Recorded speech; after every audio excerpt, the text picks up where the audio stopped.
Le repos vient après le travail. Le repos n'est possible que lorsque le travail a été accompli de manière satisfaisante. Si une partie de l'ouvrage est inachevée ou bien si elle ne peut pas être approuvée, le repos n'est pas possible. Ne pensons pas que ce fut une petite chose pour Dieu de se reposer après les 6 jours de la création. Quelque chose avait donné à Dieu la possibilité de pouvoir se reposer. Et c'était quelque chose d'extrêmement puissant pour que Dieu, ce Dieu de dessein, ce Dieu de vie en abondance, se repose. Comment a-t-il pu le faire? Genèse 1,31 en donne la raison.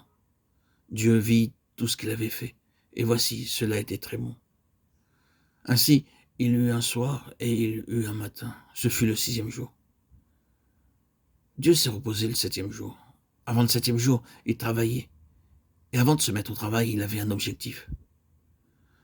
Les Éphésiens le décrivent comme le mystère de sa volonté, son bon plaisir, ce qu'il a prédestiné. Dieu n'a pas seulement un Dieu qui œuvre, c'est un Dieu qui a un dessein.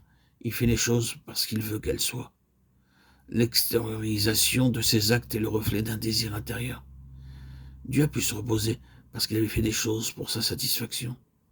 Si nous voulons comprendre le désir du cœur de Dieu, son plan, son bon plaisir, il nous suffit de voir ce qui lui a permis de pouvoir se reposer. Aucun homme ne peut se reposer pour une chose qui ne l'a pas satisfait. L'homme doit avoir ce qu'il désire avant de pouvoir se reposer. Cette question de repos a une grande signification. Au cours des 6 jours de la semaine, Dieu n'a pas pu se reposer. Comment est-ce possible? Le repos est survenu seulement le 7e jour. Il a pu alors se reposer parce qu'il avait accompli la chose qui était très chère à son cœur. Le repos de Dieu marquait alors son approbation.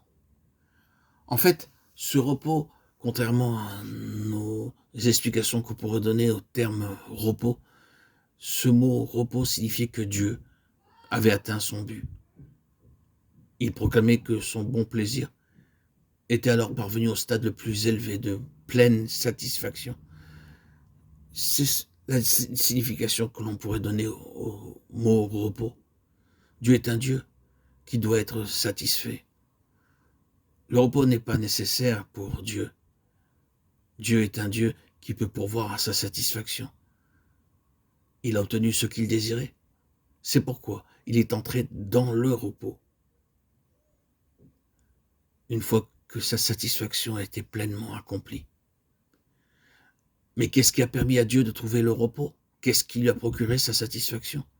Relisons donc Genèse 1, 27, 28.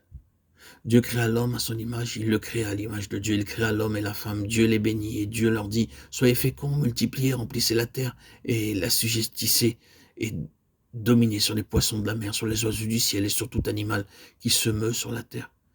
Dieu vit tout ce qu'il avait fait, et voici cela a été très bon. Ainsi il eut un soir, il eut un matin, ce fut le 6e jour. Verset 31. Dieu bénit le 7e jour et il le sanctifia, parce qu'en ce jour il se reposa de toute son œuvre qu'il avait créée en la faisant. Genèse 2, 3. Le dessein de Dieu était d'avoir un homme pour gouverner, pour dominer sur la terre. Le 6e jour de la création, le dessein de Dieu a été atteint. Et c'est pourquoi, le 7e jour, il s'est reposé de tout son ouvrage. Dieu était satisfait. Dieu a obtenu ce dont il désirait, ce à quoi il aspirait. C'est pourquoi il est entré dans le repos.